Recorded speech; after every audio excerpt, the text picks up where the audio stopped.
Welcome everyone. I'm Lottie Starshot, your local magical girl with a slight, just a slight gotcha addiction. I hope everyone is doing well today. Today we will be playing the demo for Snow White Ashes. Alright, so for Snow White Ashes, it is described as a dark fairy tale romance. Hunter meets Hunter, very excited. So based off the name, obviously it's gonna have some kind of like connection to like Snow White, like with the hunter and stuff like that, at least based off of it. So I'm really excited for that. And we're gonna go ahead and get started.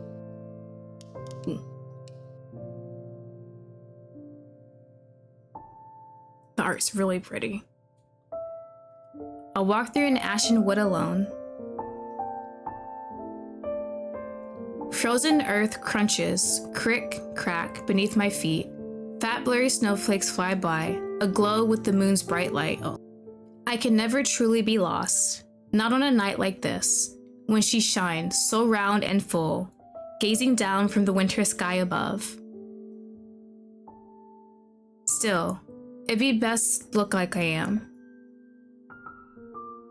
I meander through ashen trails between the birches, silver girths stripped with dark around the trunks of pines that breach the sky, boughs buried with snow. I walk between the shadows, slip through pools of light and dark, as if I have somewhere to be, but no knowledge of what path may take me to it. All the while, I wrap myself in a cape of red wool, pulling its rough spun fabric and find needlework tight around my shoulders. My hands I rest inside thick sheepskin gloves. Even with the snow and the mountain air in my face, the thrill of the hunt keeps the bite of cold at bay. My heart beats with an unfamiliar feeling, a pounding, jittering rhythm. I shiver with excitement. I hope whatever's out there mistakes it for fear. I sink my hands deep into the pockets of my skirts, running my glove fingers along the edge of the deadly sharpened point I carry. Alright, so we're definitely hunting something. I'm kind of like how we're capable of that, at least. In a strange way, it feels more totem than weapon. I suppose I seek no ordinary prey. I almost smile. Like my quarry, how strange to think that I too might hide my fangs. And so I wander on, trembling like a newborn lamb. I wonder how the beast might appear. Would it call out to me, in a voice nectar sweet, promising shelter? Would it lure me to its mountain lair, whispering honeyed words as it led me to a place where no screams can echo? Would it stalk me patiently, waiting for the moment I collapse, cold, exhausted, in the snow?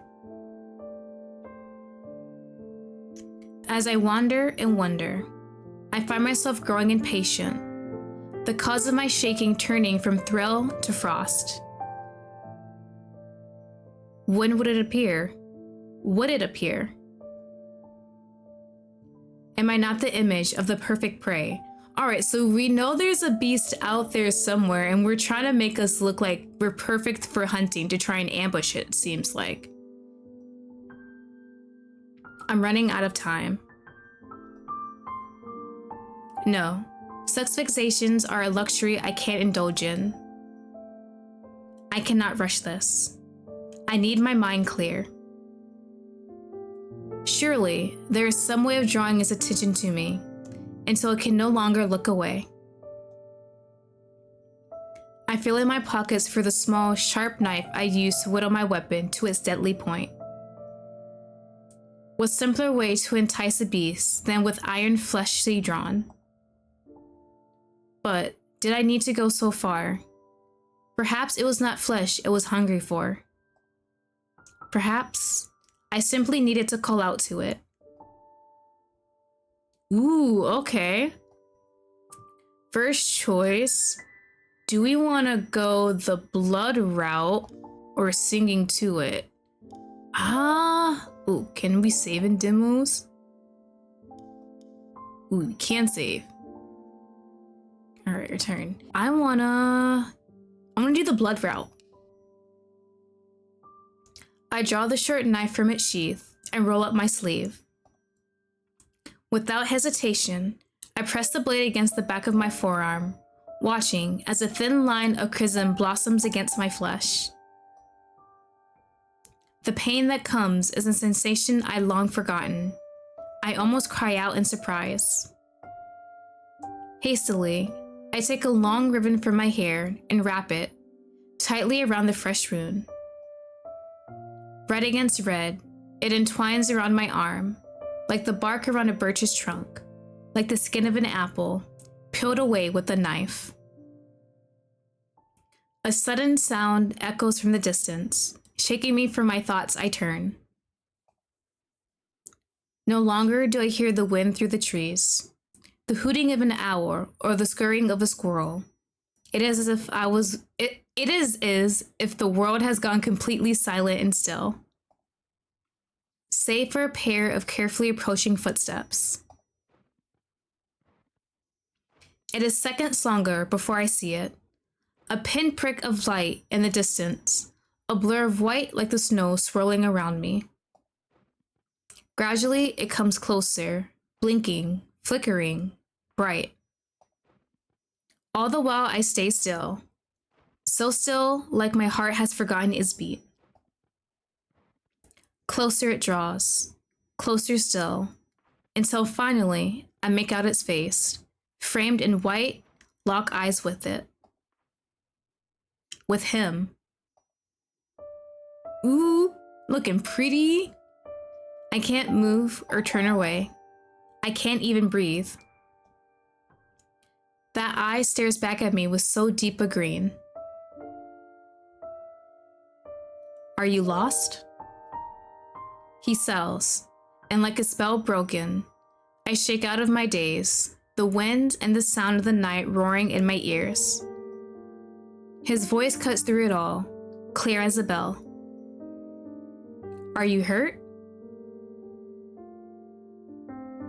The figure wears the skin of a man.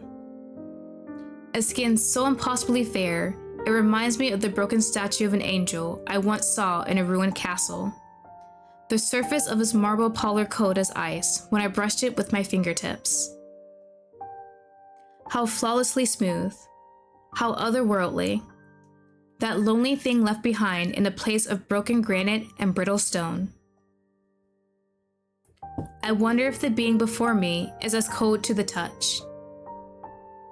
He dresses from head to toe in white, shrouded in white, from his fine wool coat to his fur-trimmed cape and soft leather gloves. Even his hair, cascades of gentle curls that frame his face, shine silver, a radiant halo lit from the glow of the lantern he carries in his hand. The other he extends to me. Are you lost? He asks again. I won't hurt you. I'll see you to safety, I promise. Can we trust you though? I probably would and get myself killed. The sound of his voice makes all the worry in the world melt away. It is so musical, so warm and calming, like liquid honey. It takes all my will not to take his hand and offer all at once. All right, we're gonna ask, who are you? Who are you? I ask. Ooh, there we are, we're pretty. I love the red lipstick. Simply a traveler passing through, he says, with the faintest hint of a smile. Soft, gentle, unthreatening. If I were naive, I would take his answer without question at all. Unfortunately, I am naive, so I would just be like, okay, sir, understandable. But I am not. Here, alone in the woods at night? I could ask the same of you, demoiselle. All right. Why ever did you wander here? I was searching for something. Whatever it might be, you've come far. The nearest village is hours away. Have you a place to shelter for the night? No, I say as I quiver, as I fill my voice with the trembling of a lost, vulnerable thing. Lead me away. You have nothing to fear and everything to gain. Please, come with me. I'm sojourning not far from here. You can share my fire and stay the night in safety. I suppose I can't refuse such a kind offer, I reply, letting relief wash over my words. Show me your true face. Show me your fangs. Then please, good sir, lead the way. With his free hand, he offers me his arm. I hesitate. Such closeness would avail me to my weapon, but just as easily put me at his mercy. How quickly could he strike back? With what strength could he stop me if I failed? Ooh, I want to kind of take his arm though. We'll take his arm. We're gonna be very reckless in this one. I want to see what happens. I reach for his outstretched hand. My fingers linger on his gloved ones for only a moment before he links his arm through mine, sweeping his cloak around the both of us in one elegant motion.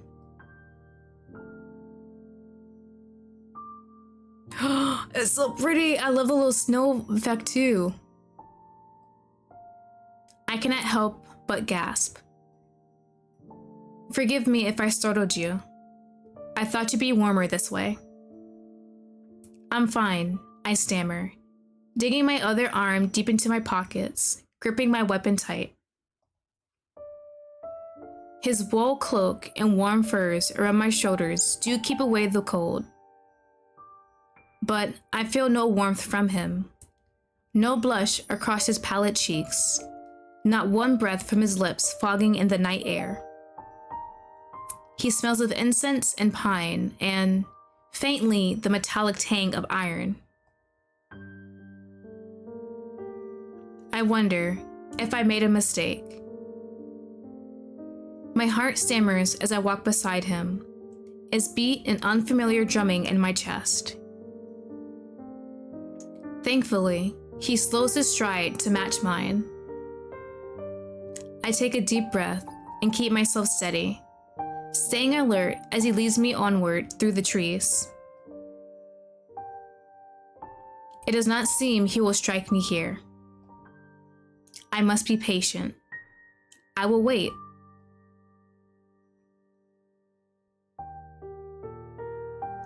May I ask your name, he says, after we have walked some steps from the clearing. I have worn names like they were ribbons in my hair, dozens of names in all colors and shapes. To give one away now would be a frivolous thing. But names, even false ones, create familiarity, bonds. Would it be wiser to keep my heart closed?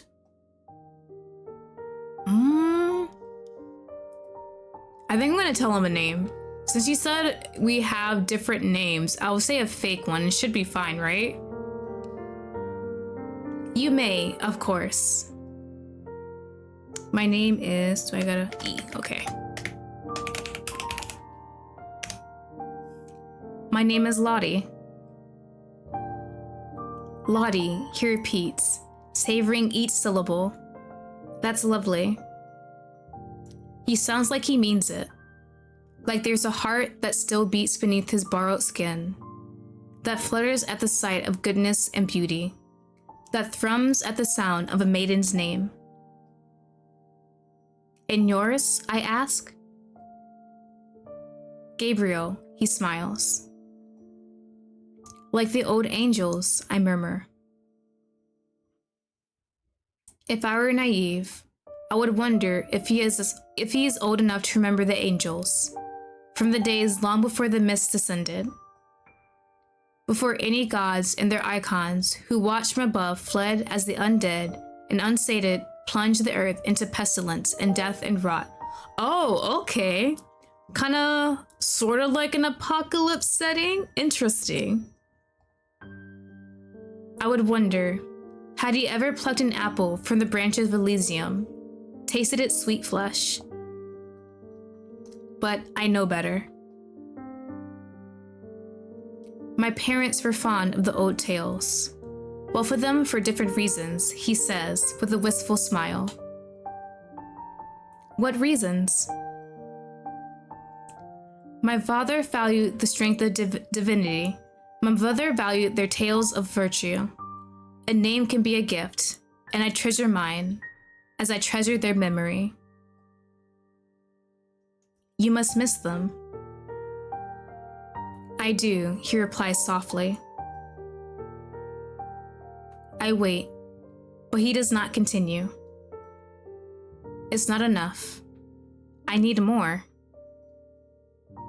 Show me what lies beneath your skin. Show me the beast that you are. Now that you ask something of me, I say, I believe it's only fair I ask you a question in turn. Very well then, ask away.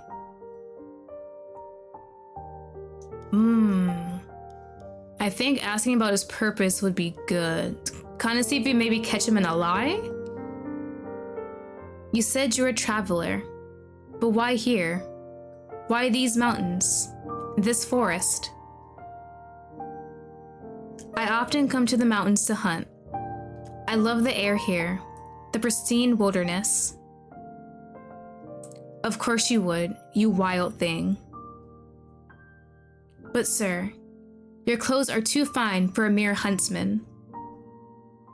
You look fit to be, well, if not a prince, then a knight of the Queen's Guard at least. The Queen. There is no queen that rules these lands, unless you speak of the Mist Queen. Ooh? The Mist Queen, a figure shrouded in fog and mystery, like her name. Whispered around campfires and village squares, in sober tunes, in drunken ones, in awe and reverence. But, most often, in fear. I've seen her nights before, marching in the wilds. Their pyres burn on the hillside for days. Do you believe that she's lived since the dawn of time? That she bathes in the blood of men to keep her beauty? Not for a moment. I laugh. You speak as if you know her. Oh? Would you be afraid if I did? If I were a servant of the Queen? Oh. Do we want to answer truthfully? What if I say no? I will call you a spinner of tall tales, good sir. I can scarcely believe she's an immortal at all.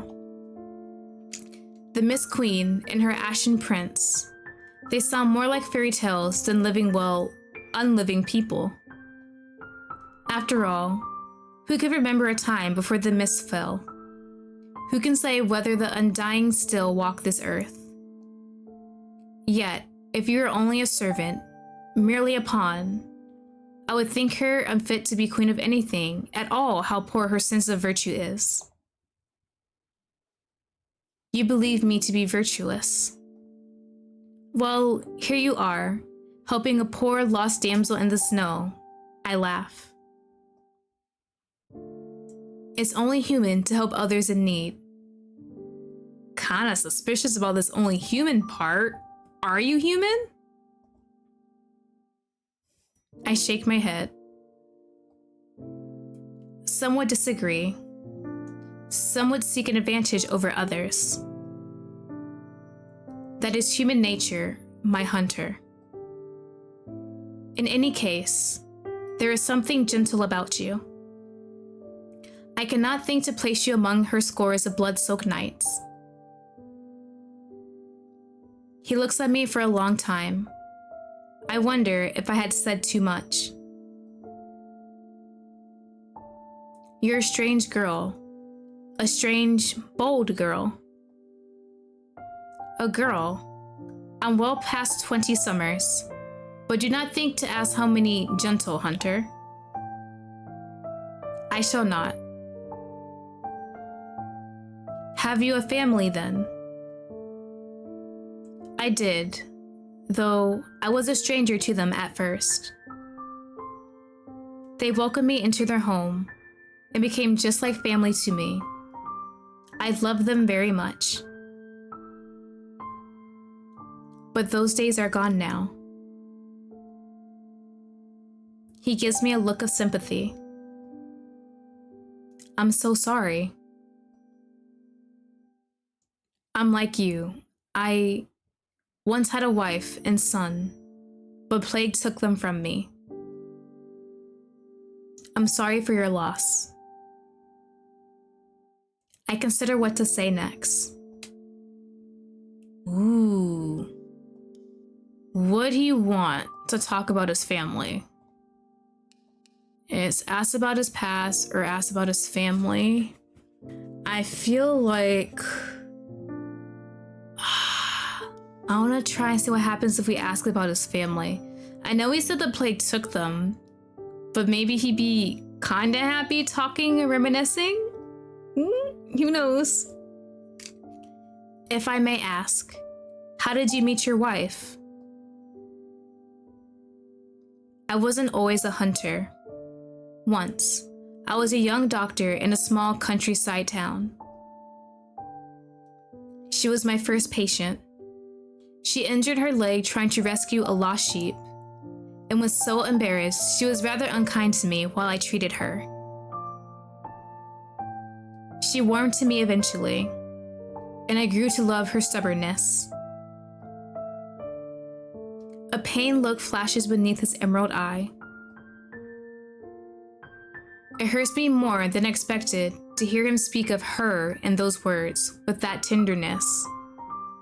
Oh, are we talking about the wife? Do we know the wife? Why did I ask? I'm sorry that you lost her, I say, weakly. He does not reply for some time. It was a long time ago, now, he says simply.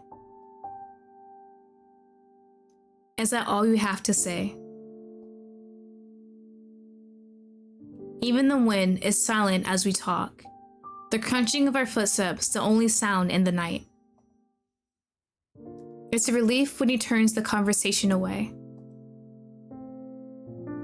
I've spoken enough of unpleasant matters. Tell me something about you.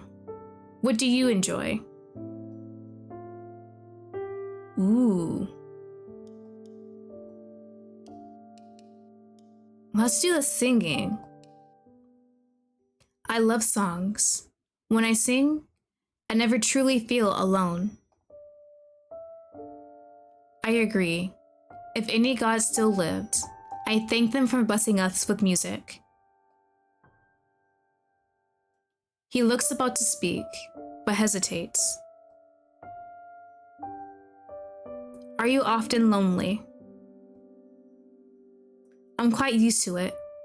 Solitude is like an old friend to me now. Sometimes I wonder, is it better to be alone or to spend your life with someone you cannot give your heart to? Both of those sound lovely. A wise man would seek a third route. What if you had no other option? What if fate had tied you together like roots intertwine? Ooh, I think we should do, oh, I said in the wrong spot. Girl beside them. I cannot imagine running away in solitude forever. I would think it's just as lonely for the other person.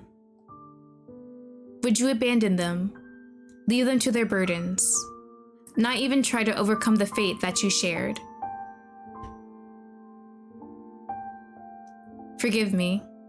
I burden us with heavy topics again. But I thank you for your insights. Of course, gentle hunter.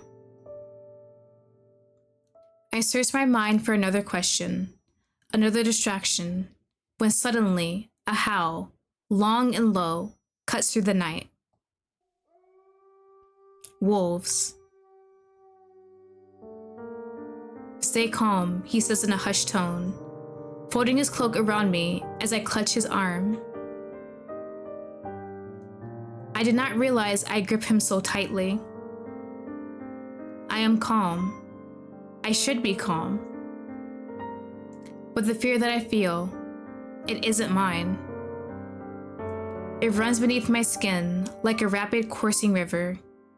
It twists inside the cage of my chest. I will my pulse to slow, but it does not. My mind cannot quell the instincts of a living heart. The howls grow louder, closer. I can feel them ringing in my ears. Your scent is too strong, I hear him murmur. He searches through his coat for something, a small pouch, then pours its contents over the lantern. The flame burns brighter as a thick, earthy scent fills the air. It smells of ash and smoke, iron and dust. This way, he says, leading me by the arm. We come to a large pine, its ancient trunk at least grown men wide. Its ancient trunk at least 3 grown men wide. With a firm but not ungentle motion, he presses me against his trunk, sweeping his cloak around us. I feel the rough bark on my back through the wool of my cape, feel his arms around my shoulder, holding me tight. It takes all my will not to struggle, not to scream. It's all right, he says, melodious, soothing, a shepherd calling to a lamb. This will hide your scent. Listen to my voice. Hold on just a little longer.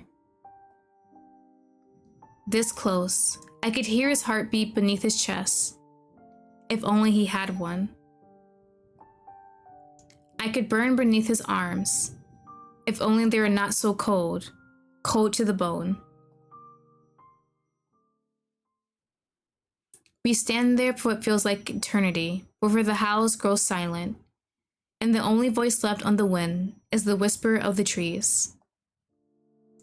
I break free of him as soon as he lets me go, shaking. Too close. Not yet. Not here.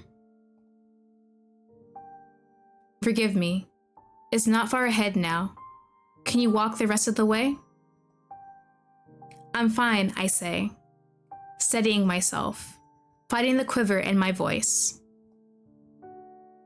Onward, I follow as he leads me through the trees. The cottage comes into view as we turn the bend, almost as if conjured from the mist itself. It is a small, quaint thing, a lonely, strange thing to see, placed there like it was plucked from a fairy story. Its wooden walls are aged but sturdy, its sloping roof coated in fresh snow. It should be the home of a living, breathing woodsman, not a creature of the night. I had never guessed you would hide yourself in a place like this. It's beautiful, I say. It's the only place in the world I truly feel safe. Its heavy door creaks open as he leads me inside. The cottage is small, with short square windows and low walls, but appears well kept, a solitary home. Strings of dried herbs and fruit mint, horsetail, apples hang from the ceiling. A table and stool sit at its center, stacked with clay pots and metal bowls. A stone hearth covers one wall. A narrow bed lined with furs sits against the other. A bookshelf, filled with a dozen or so well-worn tomes, stands proudly in the corner, even as it teeters beneath jars of more herbs and flowers.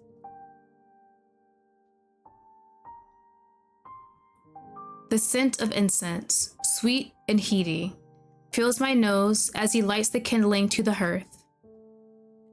The embers cast his skin aglow, his silver curls and pallid features painted softly in warm light. He unfastens his long, snow-white cloak and tosses it onto the stool. Carefully, slowly, I slip my hands free from my sheepskin gloves. I feel his gaze, his green eye watching me as I unravel my shawl from my pale throat. My fingers, still numb from the cold, fumble with the clasp on my cape. "May I?" he says, stepping towards me. I nod, shaking. His hands, even gloved, are deft, swift as surgeon's hands. They free my shoulders of the deep red wool, set the fabric aside on the narrow bed. His gloved hands linger near my collar. I do not move an inch. I scarcely breathe. "Show me your true self. Show me what you are." He brushes my cheek, a whisper of a touch, like he is afraid to hold me, like I am a statue that could crumble away beneath his fingers. "May I?" he asks again, barely audible. "Yes," I whisper back. He brushes a lock of my dark hair behind my ear, then gently, slowly, brings his lips to my skin. "Oh?" They are soft. His touch is like the snow that lands on my face, carried by the winter wind. Cold, but light, further light, on my cheek. Gentle. Far too gentle. I don't want this delicate tenderness from him. I am not a fragile thing.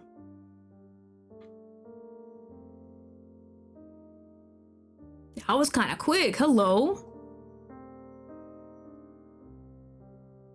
I fold my hands around his neck, feel the downy softness of his hair as I slip my fingers through its ashen strands. He wraps me in his arms, holds me tightly, kisses my hair, trails his lips down my neck. I shiver. I tremble against him as his gloved hands run through my tresses, down my spine, feeling for the laces of my bodice. I thought we were hunting to kill this man. Wait a minute. Are we just waiting for the perfect opportunity to strike him? He pushes me gently onto the furs, turns me onto my stomach as he parts my hair. "Knife? Found you." "Ah, there we go. My queen." "What? Wait, are we the Miss Queen?" I yelp as he pulls my hair sharply back from my head. Tears beat in my eyes as his hand presses against my skull. Well, yeah, so he kind of got the one up on us instead. He holds me still as I thrash beneath him. Traces with his fingertips that mark on my skin I've forgotten lay at the base of my neck. Ooh, what mark? The crooked crescent moon that I carved into my flesh with a sharp iron knife.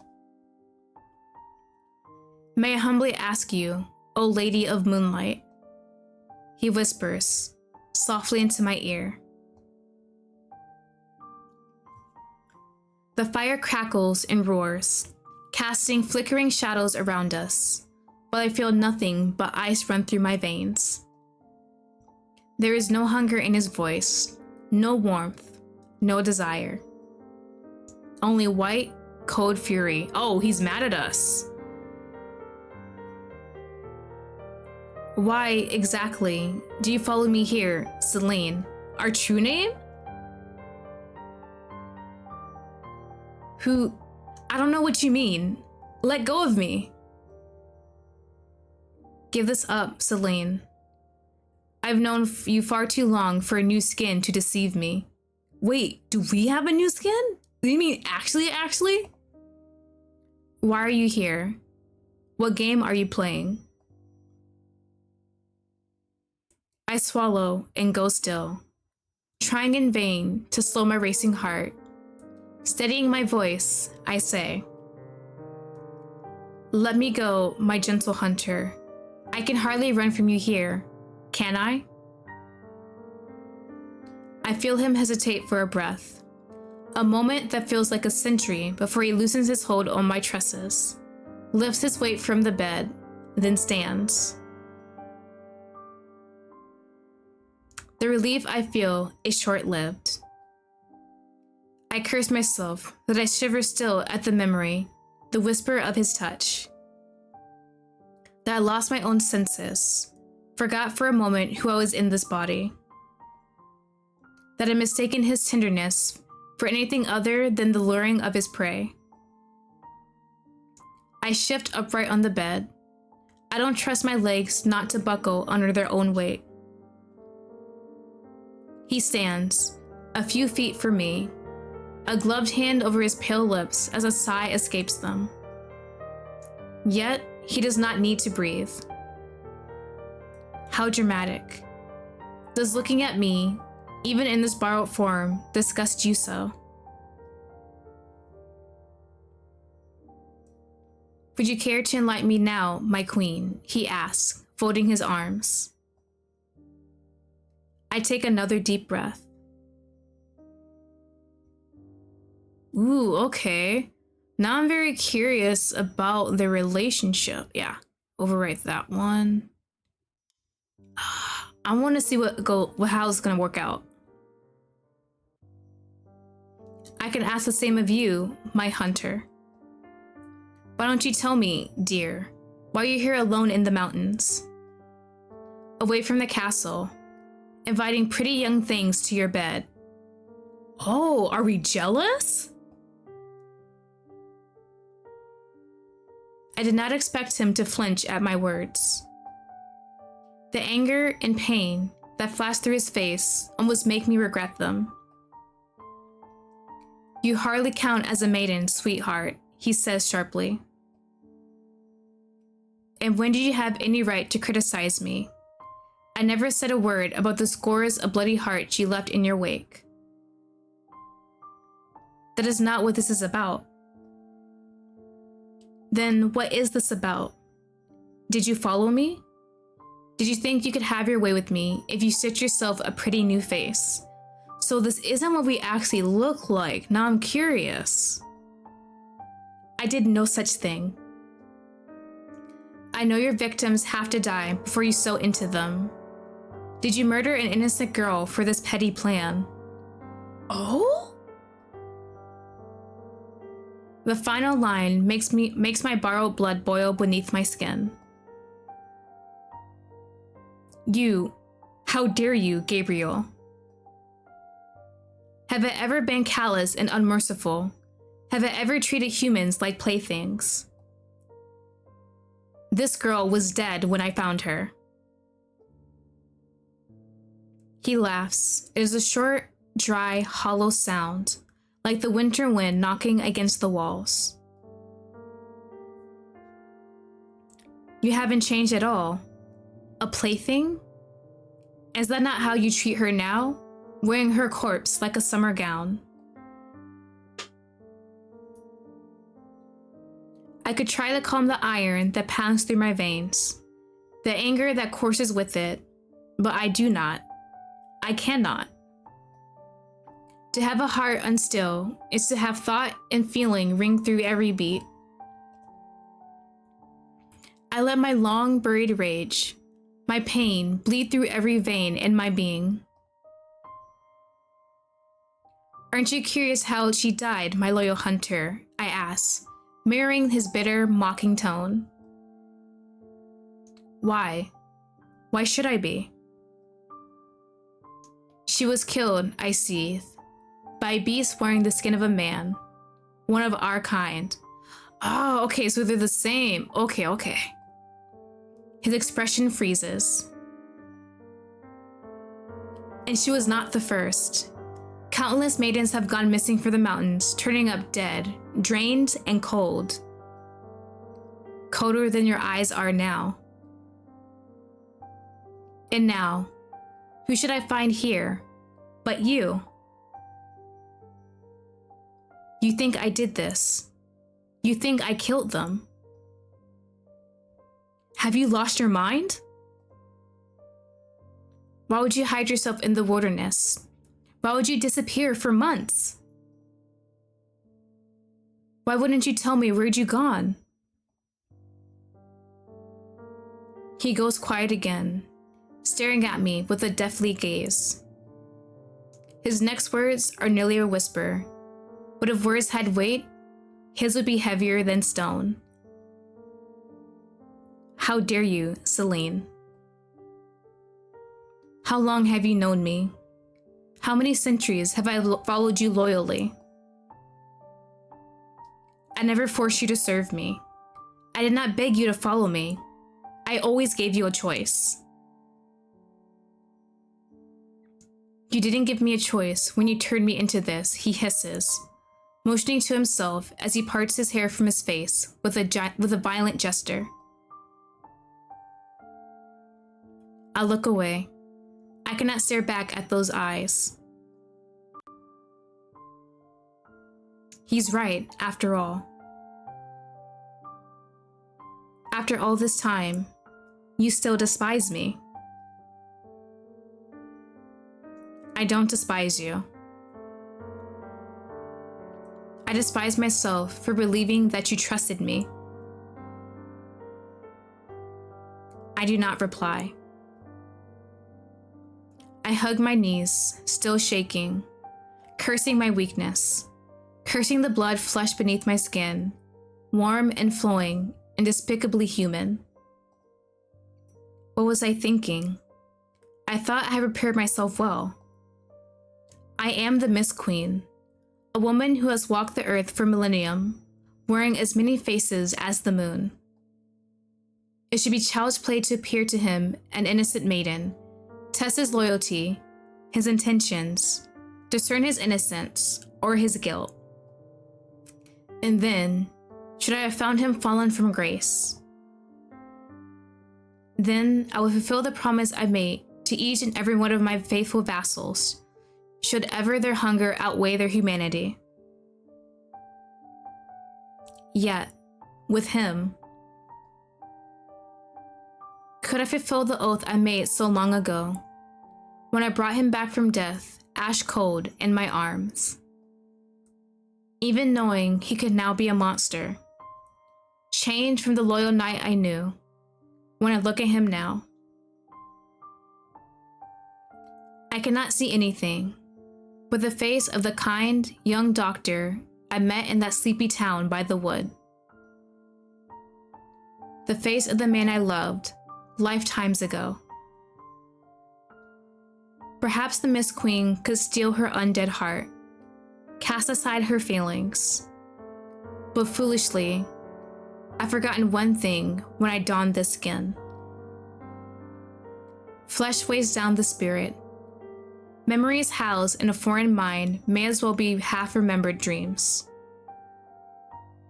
I do not feel like a monarch, a queen, because at this moment, I am not. Now, I'm a girl of barely 20 summers, trapped with a man glaring death at her. Though his face is of an angel's and his voice honey sweet, haunt her dreams. Just being in his presence fills her, me, with nothing but longing. How could I not hunger so desperately for his touch? How could I not wonder at the thoughts behind the mask of his eyes, if there is still a place for me inside his unbeating heart? My heartbeat thumps so loudly in my ears as we watch each other in silence. Finally, he takes his long cloak from the stool, fastens it around his shoulders, and moves towards the door, cracking it open as the night air creeps as tendrils inside the cabin. Where are you going? I shift, trying too weakly to stand up. To see if what you said is true. Liar. I know it when you avoid my gaze when you speak. You can't bear to be near me. You're leaving. Now? I'll return. He paused by the door frame, silhouette against the snow, and inhales sharply. Stay put. There's so much I would ask you once you've cooled your head. Wait! He slams the door shut with a loud rattle. I don't hear his footsteps disappearing into the cold, masked by the winter wind. Once I've cooled my head, you with your bitter sighs, Gabriel, you need as much as I do to calm yourself. I take a deep breath and another, trying to push the thoughts from my mind. I fight the tears threatening to spill from this helpless girl's eyes, my eyes. I grip my teeth and finally pull myself upright. My legs wobble, but are steady enough to walk around the cramped cabin. It's easier to breathe without him near me, easier to think. I look at my surroundings. The fire still burns, offering precious warmth. Outside the short square window, the pines and birches bow in the wind. The night sky still swirls with snow. I think of the wolves, of yellow eyes and howls filling the shadows. I would not get far if I try to leave. Perhaps I could find something here. Perhaps there was evidence, in this place he safeguarded so well, of his guilt. I have yet to find my proof, after all, and I would not hurt him without it. I could not. I know that in my heart now. Yet, my deception has already failed. So much for this lovely skin. Am I merely fooling myself now?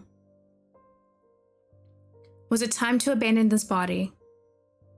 Was it worth the risk to brave the night and its dangers to retrieve my old skin? Would I get another chance too if I simply stayed put and waited? Ooh.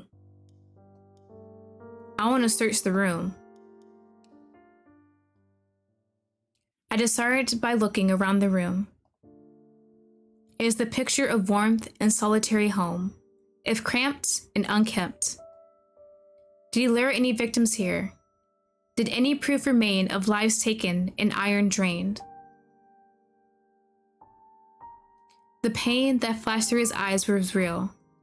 I know him that well, at least.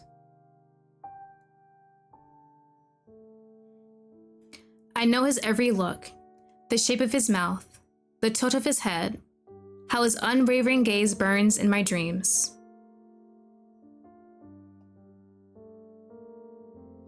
But what was the cause of the anguish, anger, or guilt?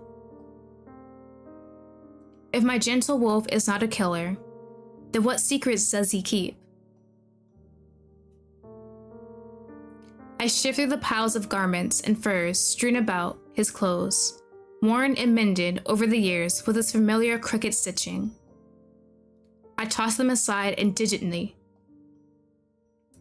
My hunter was dexterous, hands even through his thick white gloves, but now he shake whenever he held a needle. I scoffed once, when I saw how he struggled. Why should fabricate trouble him when he once sutured flesh and sinew? He did not look at me, nor speak of me for days. Some pieces are from recent decades, clean and neatly folded for once. I recognize each garment, cut and sewn by my own hand, A dark waistcoat I stitched with a pattern of overlapping feathers. A lace shirt I embroidered with tiny bell-shaped flowers and sickle-like leaves. How I nearly tore the skin off his back when he said he lost it. It almost feels as if the fabric in my hands is not clothing, but costume. A costume for pretend prince in the awfully play written by my unlife. But that's not untrue. Our second marriage was more false than the first. I think of his cold kisses on the back of my hand, on my hair, whenever he parted from me for distant lands, whenever eyes were upon us. How well he played the part of the perfect and loving consort. How skillfully he hid his distaste for me. How adept he was at keeping his secrets. What secrets are you hiding, Gabriel? I sigh. There is nothing in the pile of clothing to suggest they belong to anyone but him. But, just as I'm about to set them aside, I notice something peeking out from beneath a moth-eaten coat. Gingerly, I fish it out. It appears to be a hard leather case. The straps that hold it closed are already loose. Cautiously, I pry it open. Oh, what's gonna be inside it? Oh. Inside it is an instrument, a wooden lyre carved with a pattern of graceful songbirds. It is no master craftsman's work, but it was clearly made with a patient hand. Its surface is so clean and polished. I pluck its strings. They are still tuned. I cannot stop the bitter feeling that swells in my throat as I hold this imperfect but beautiful thing in my hands. I don't remember the last time he so much as hummed a tune beneath his breath. He never sang for me, not when I begged. I thought he had given up his music, buried his songs along with his past. It hurts now to know that wasn't the truth at all, that it was only me he would not sing for. Who then? Who do you sing for out in this wilderness alone? Who gets to hear your precious songs? I imagined for a moment flinging the instrument into the fire, watching the precious wooden birds carved on its surface blacken and char in the hearth. A desire that only grows the more I look at it. Oh, please don't do that to him. We're gonna leave it. I'm not gonna burn it. I stop that impulse before I do something I should regret. I look at the instrument and imagine him carving it, painstakingly, with his carefully gloved hands, staining the wood, stretching taut the strings. I imagine him tentatively plucking the notes, drawing the song from the carved birds' beaks. I remember the other things I have broken and burned in front of him. On nights when I fade, when the memories are too much for my slow-beating heart to contain. Objects can always be replaced, I would say, more to console myself than him. Only once did I go too far. Only once did I take away something that could never be replaced.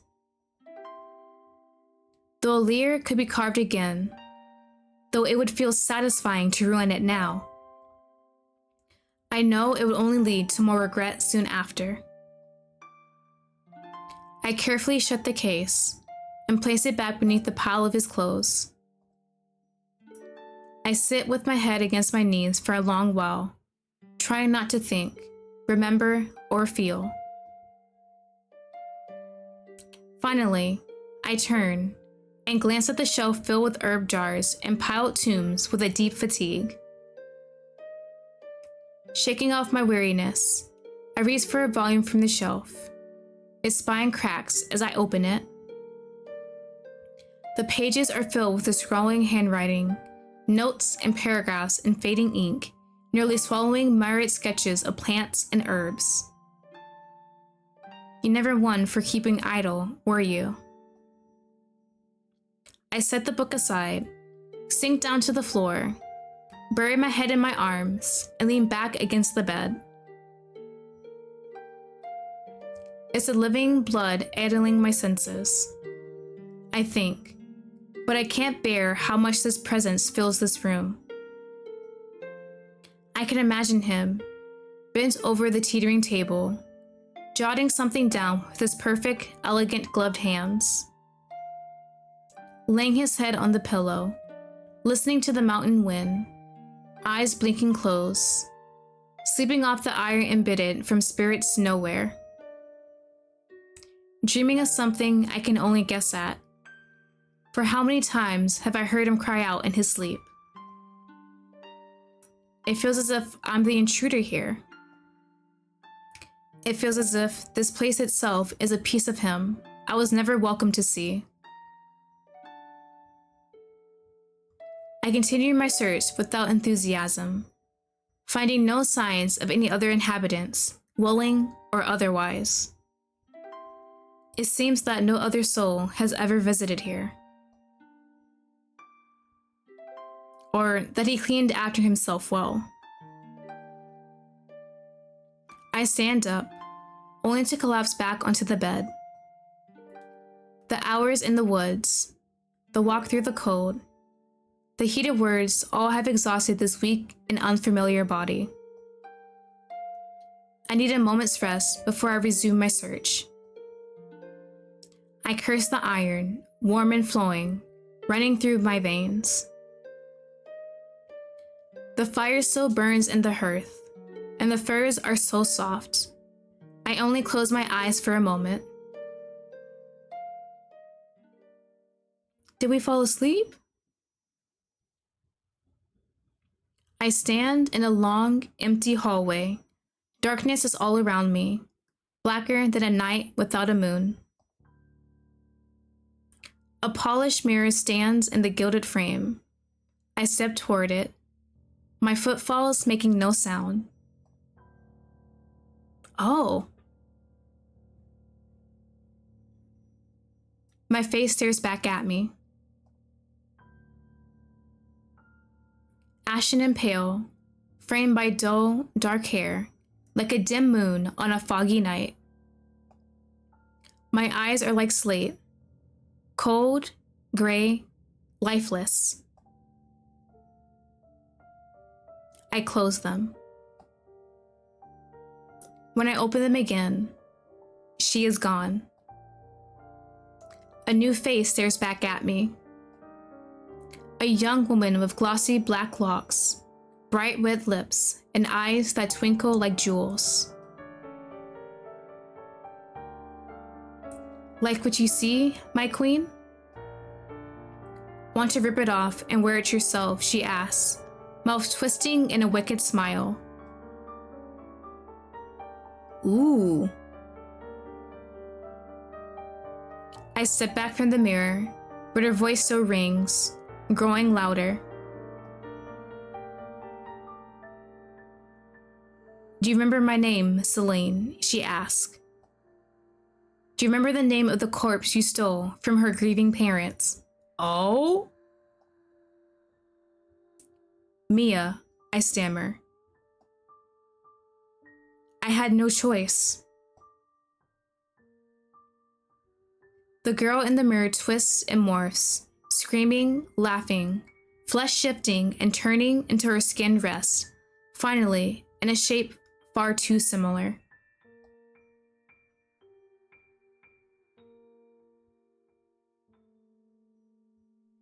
Do you remember my name, Celine? Do you remember the name you borrowed when you stole my skin? Wore my flesh, played house with my corpse? Oh. Of course, I remember. Your name was, oh crap. We gotta make a name for her.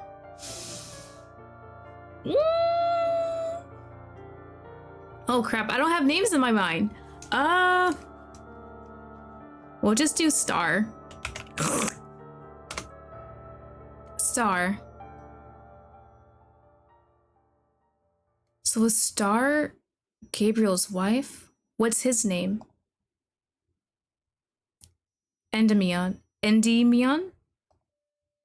The eternal dreamer. It fits him, he laughs, gently petting the sleeping lamb.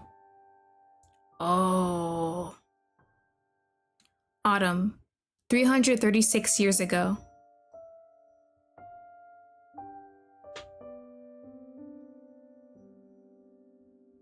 I was lucky, beyond lucky when I found this body. This poor woman, of course, was not. She slipped and broken her neck, falling from a muddy trail in the hills. Oh, that's rough. Hopefully that was a quick death, though. A foolish risk to take, all for a helpless lamb. I could have drained her body dry, and oh, I was tempted. I was ravenous that day when I found her, full to bursting with iron. But I tempered my hunger. I stitched her back up, very, very carefully, until she looked as good as new, like she'd never so much as taken a tumble. Well, save the crescent moon carved beneath the crook of her collar like an old, faded scar. Hungrier than ever in my brand new skin, I devoured the lamb. Then, I walked through the hills, through the wood to her, now my home. With her flock all to myself, I would not go hungry for quite some time. She was an eccentric one, to say the least, this girl, solitary and aloof. She kept to herself, with only her prized sheep as company. The townsfolk whispered unkind things about her. She showed them little interest in turn. Who would notice if her mind and heart had turned? Her animals did, at first, but they learned quickly to obey their new master. I had roamed for a very, very, very long time. Now, to suddenly spend my days in a quaint countryside town, tending fluffy, fat white sheep as the days and season passed me by. Such idleness was like Arcadia, pure, wonderful, halcyon calm. My new form wasn't terrible to look at either. It was strange to see her face stare back at me in the creek surface, her large, dark eyes and round, freckled cheeks. But her hair was lovely, bright red like flames, like the fleeting leaves of autumn before they wither and cover the ground in muddy, dying browns. Spring and autumn, I'd always loved the Gensuridae seasons. Cold but bright, and, unlike my kind, fleeting. Winter, then spring, then summer had all passed when he arrived. The greens had just begun to turn gold, copper, and ruby. The nights bled longer into the days, sunsets and sunrises, streaking through the sky like open wounds. Like many creatures that stalked through the waxing cold, I was hungry. Hungry for human blood.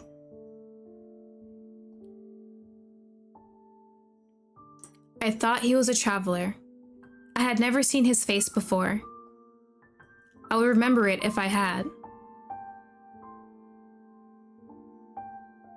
His steps were so light, I barely heard them sound throughout the forest trail. But I could hear his voice, clear as a bell, humming a song to himself. I listened, and I watched him through the trees. He wore plain clothes, mended and remended with clumsy stitches. He was tall. His strides were long. His hair, too, was long and fell loosely behind his back, its silver strands framing his brow. how it shone in the evening sun, whiter than the fleece of a lamb. I waited as he drew near. And then I screamed.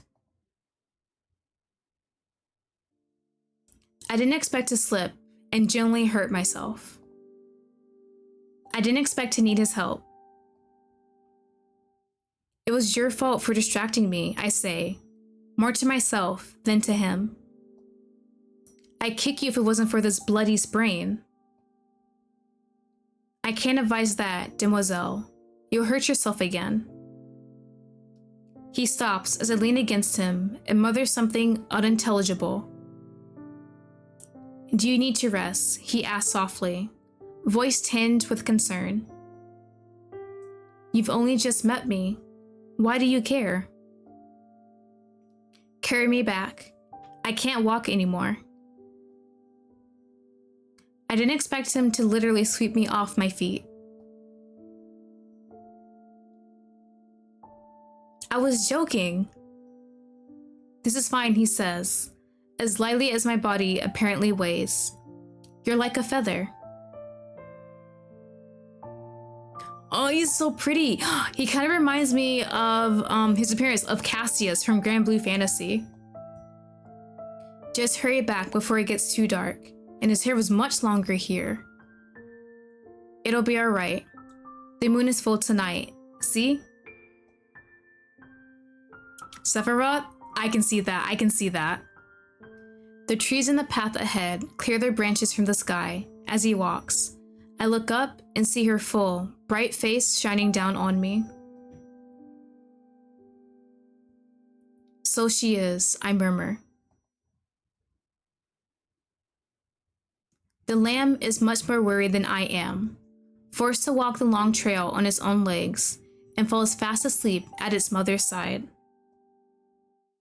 What's his name? The stranger, no longer a stranger, asks. Who?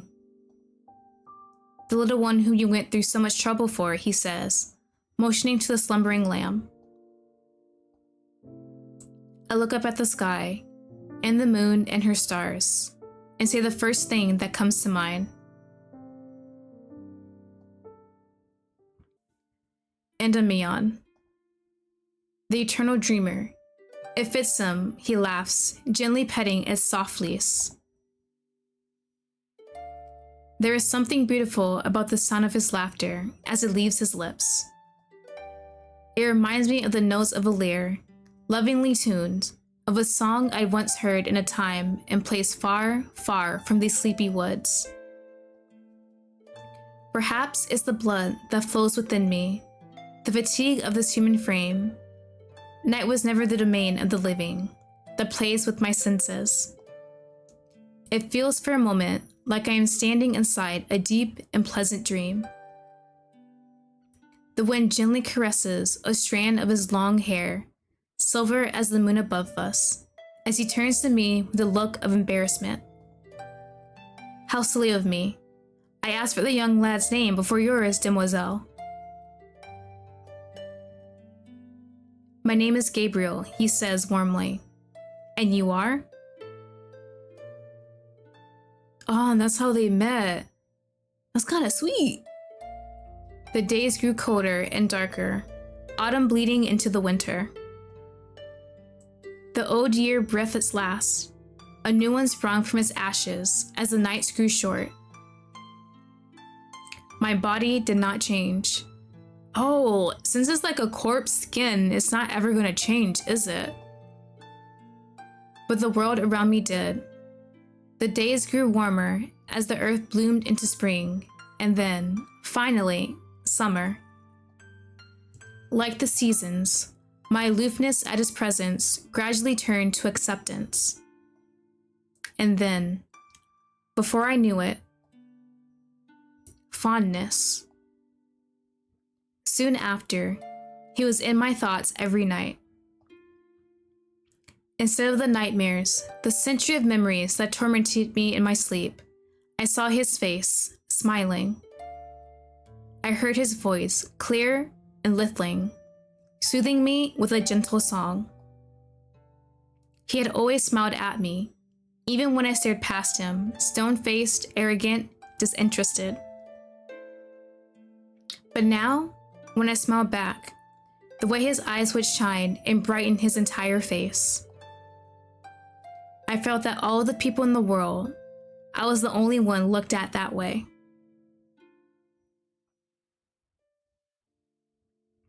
That day would come when he knelt before me on one knee. "I can't marry you," I tell him, stealing my voice. "Oh, don't crush him like that." I turn my back so he cannot see my face. "Oh, that hurts." "Won't you tell me why?" he asks quietly, with tenderness, without hurt. "Because this body will wither soon when the blood of my flock runs dry, or the villagers find out who I am. Because to be at your side heightens the risk at 100-fold. Because I am not among the living, though my cheeks grow red and my heart flutters against my will when I look at you. When I hear you speak these words, they make me forget what I am, make me wish for what I must never desire. I can't give you children.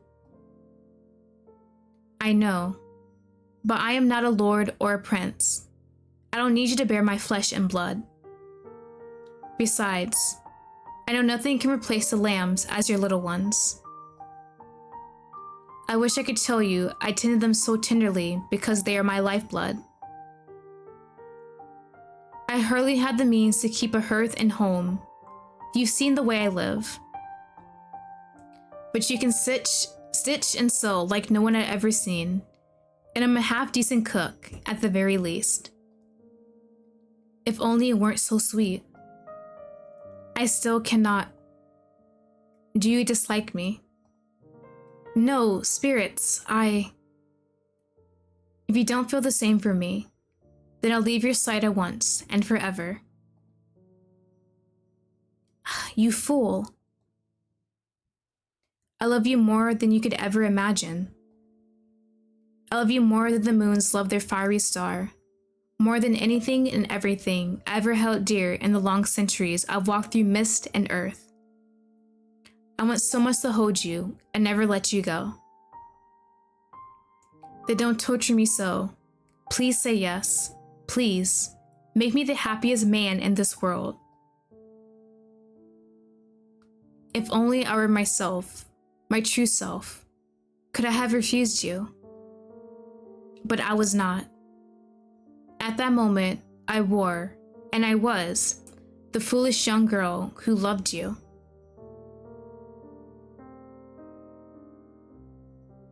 Oh, yeah, this hurts a lot.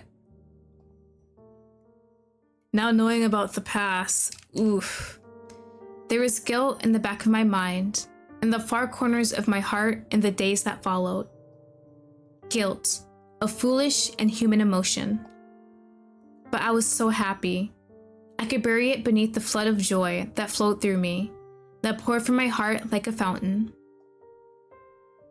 It seeped back, slowly, a poison in my veins, on the eve we were wed. I knew that to take your hand, to walk this path, was to take a step I could not turn back.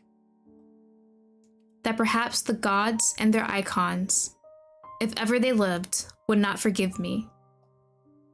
Yet I was steeped so much in sin and blood and cruelty already. I had taken so much, stolen so much, to continue my existence. But I did not merely wish to simply exist any longer.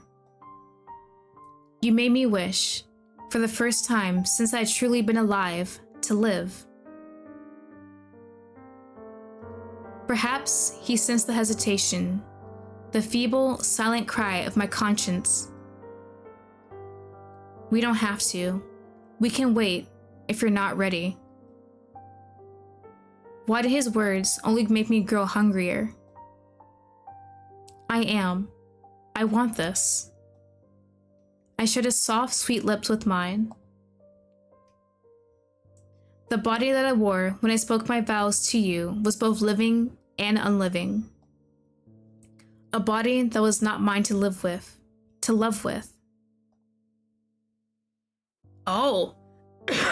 I was wondering if that's what was gonna happen.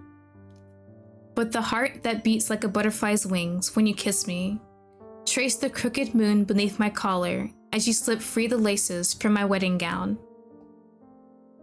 It beat like my own. The skin that lighted like embers as you held me in your hands. Every inch of it felt like my own.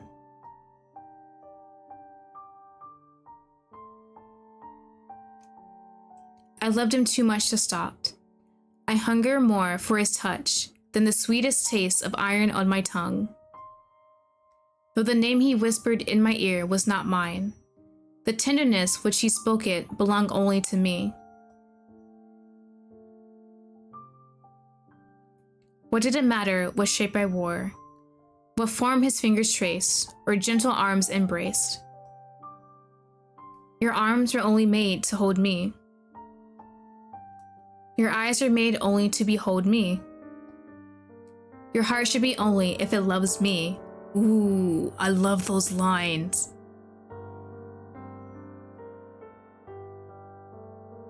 There, laying my head against his chest, lulled by the rhythm of his gentle heart, I thought of my body.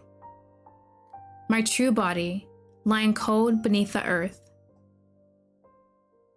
I wish that I could feel this warmth. This fragile thing that I had now in my hands, I would cling to it until death again parted me from him. Until my unaging, undead form finally grew still. It would be as fleeting as a red leaf fleeting through the autumn wind. Perhaps it was cruel of me to do so. But I could be no less callous than fate or time. Humans could hold memories for a lifetime, after all, yet they move ever forward. Because they must. Because that is what it means to walk among the living. He would live a long, storied life, and I would be a brief but cherished memory in his heart. Just as would hold him forever in my immortal and unbeating one.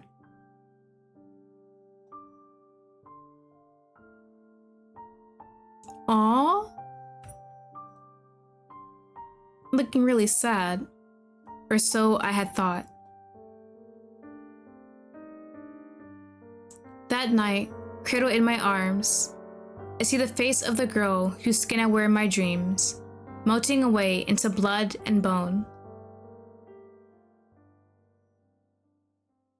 333 years ago.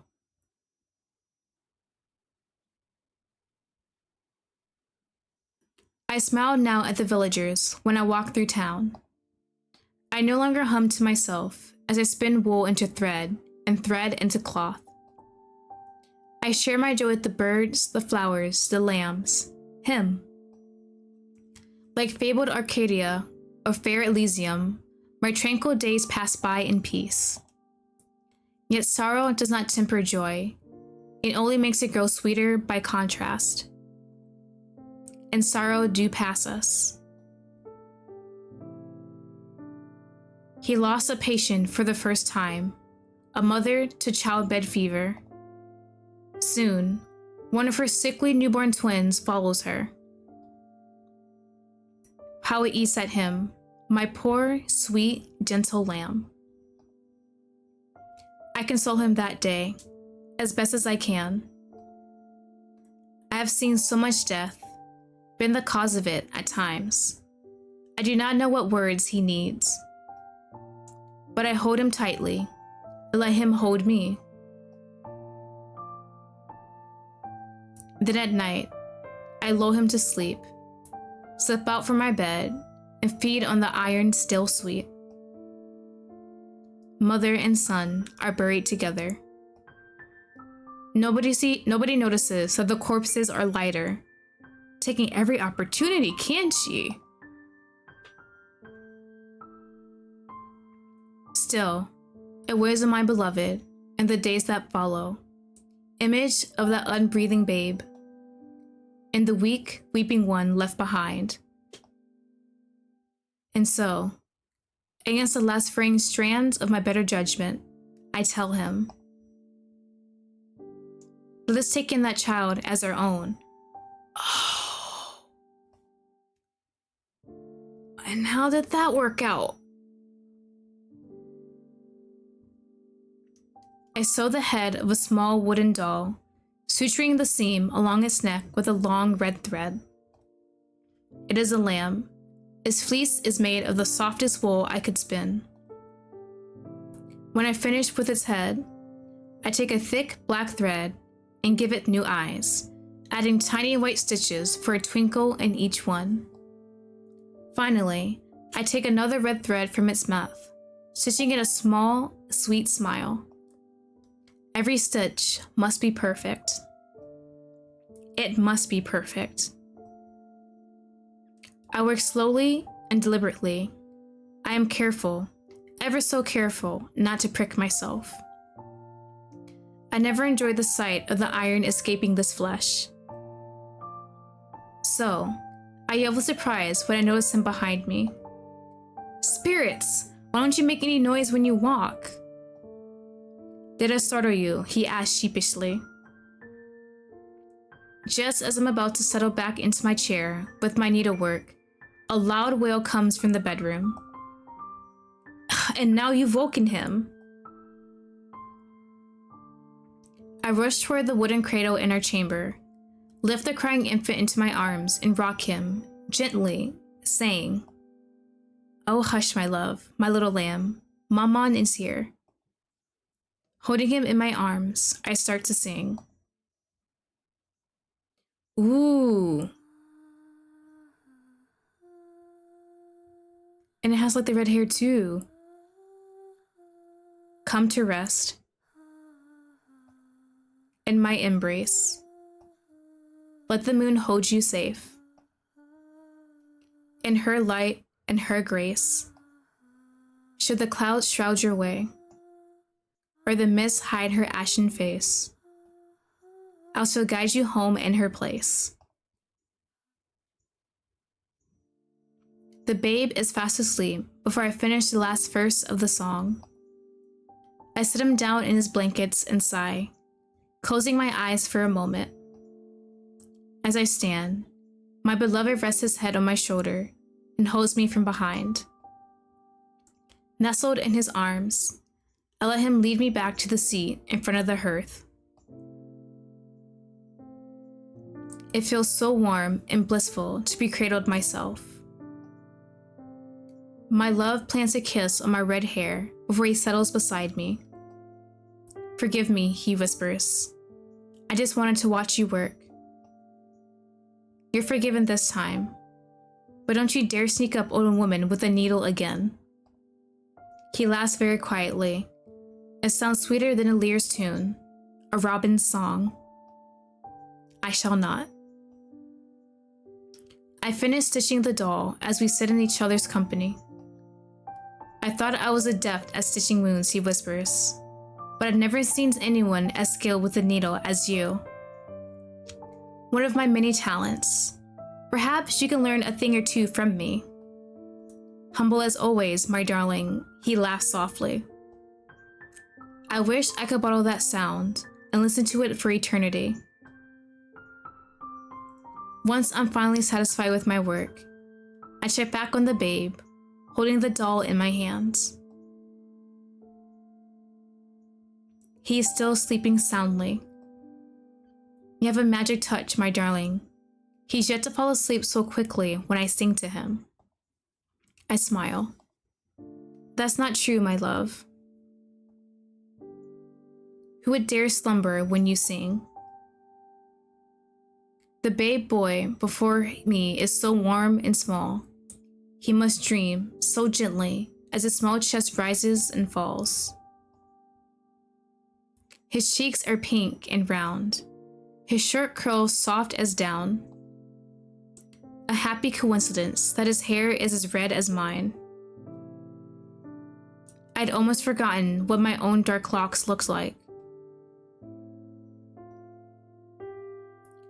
I would miss the flame-colored hair, a silly thing to treasure, perhaps, among so many things more precious than I would lose. But I would always have a fondness for it now. As I watch him, the fullness in my heart unravels to something cold, gnawing, and dark. I let myself forget, for a moment, and believe that he could truly be mine. Mine to torture and love. Nurture, oh dear God. Mine to nurture and love. To care for and watch over as he grew. My chest twists like a spike has been driven through it. I know it is wicked of me. Leaving him a widower is cruel enough, but now, a boy without a mother. At least they won't be alone without me, I think, as my beloved noses my cheeks, wraps his arms around me. I close my eyes. Even if it's for the briefest moment, for the first time since. No, even before I drew my last breath as my true self, I have a family. Just for this moment, they are mine and only mine. I rest in their warmth, my beloved's arm around my waist, my son sleeping softly before me for just a little while longer. Finally, reluctantly, I break free. Ah! Watch over him while I run to the market, I whisper, carefully smoothing over my little one's blankets. Is this when she leaves? Are you sure? I don't mind. I need some fresh air. Oh, don't do this to me. I slip outside, but not towards the market square. An emptiness within me howls like an abyss, waiting to be fed. I'm afraid I would devour you both and this child if I gave in to that hunger.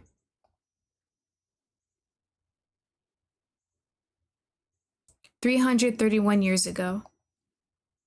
So did she actually leave them, or did she just leave to feed? He injures his back in a careless accident while trying to repair the old fence. He did so against my protest. Okay, so she's still here. I just want to make certain everything gets to your darling lambs, he said. His words twist like a knife in my gut. How could I tell you that the true beast that devoured them stands right before you, her guilty eyes brimming with tears? As I help him wash that evening, he laughs and tries to reassure me, wincing sharply as he does. There is nothing to worry about, my love. I'm simply getting old. Look at my white hair. Oh, stop. Just be careful, please. I look down out of shame and see a reflection stare back at me in the water basin. He was only just turning 9 and 20, the same age that once long ago my true body met its end. My beloved wears his age beautifully, the glow of youth still alive in his skin, tempered by his calm and graceful manner. But the face that I wear looks not a day over 19. I have not changed as the years pass us by, and I will not change. The unkind whispers about me had never ceased completely. Some gossip that I was a witch, or a creature of the mist. That I cast a glamour over myself, and fed my husband poisons to capture his heart. That I cursed a woman with death to steal her bright-eyed babe for myself. Why would a man like him ever take her for a wife, they say? If she were a fairy, she should have picked a prettier face to wear. Her eyes are like coal. How true. Aren't they dreadfully lifeless? They were foolish and petty, but more right than they knew. And just perhaps, there is more truth to their cruel words than I first thought. What if it was not death that would part me from him? What if he cast me aside? My beloved was like the sun, radiant, giving warmth to all he touched, ever ready with a bright smile or kind word. Laughter and music were like breathing to him. It was hard to pull a smile or song from my mouth in contrast. But was that any fault of mine? If he smiled so easily, didn't that mean the ones he gave me were less precious, less meaningful, less special? Why should you smile for anyone but me?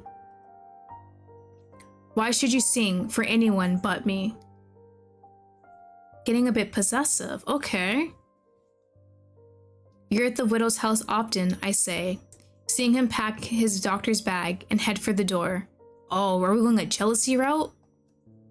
The collar of his shirt, the one I mended for him, sits crooked around his neck. I straighten it for him, wondering briefly if my body would have the strength to strangle him if I needed to. Her boy isn't doing well, he replies. His voice sounds so distant, mired with concern. Was he worried for her child or for her?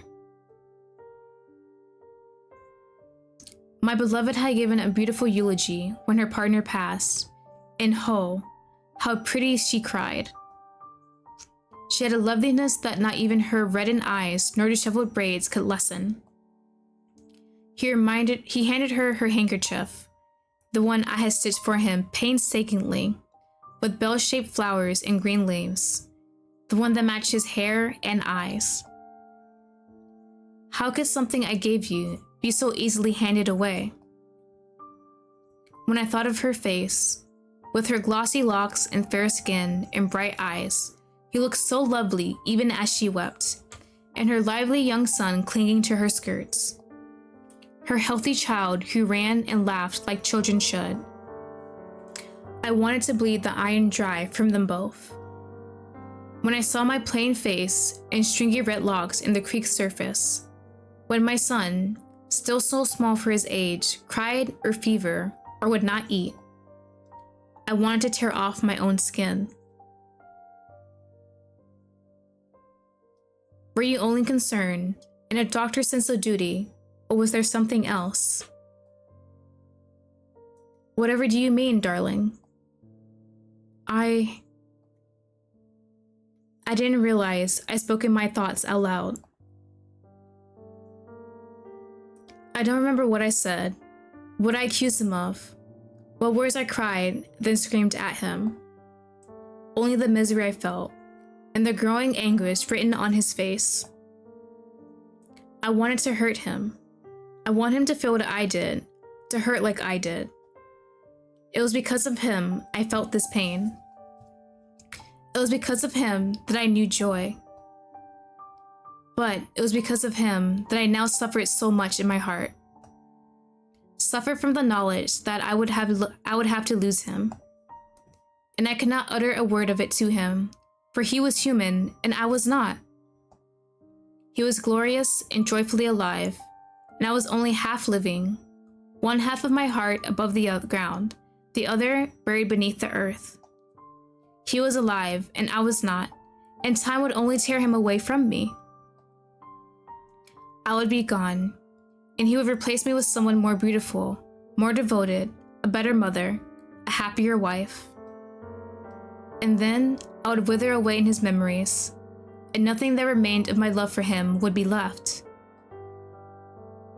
I could not bear the thought of anyone else at his side, any other person on this earth receiving his brightest smile, his tenderest caress. The thought of his hands encased in gloves knitted by another, fingers intertwined around another's. He was mine. He belonged to me. Why couldn't he remain mine? Why did I have to let him go? Why did I have to go back to being alone? He could not offer the words to comfort me, because he did not know the depth of my anguish. nor did seeing the pain mirrored in his expression bring me satisfaction. I should die, I think I told him. I should die if you ever left me. I shall hurl myself off the cliffs. That is when he held me so tightly, I thought I would burst. I beg of you, don't speak such words to me. If you die, I shall follow you. If I lose you, I lose everything I have. Whatever harm may befall me, I can endure. But to see you or my child hurt, my soul could not bear it. What a fool I'd become, I realized.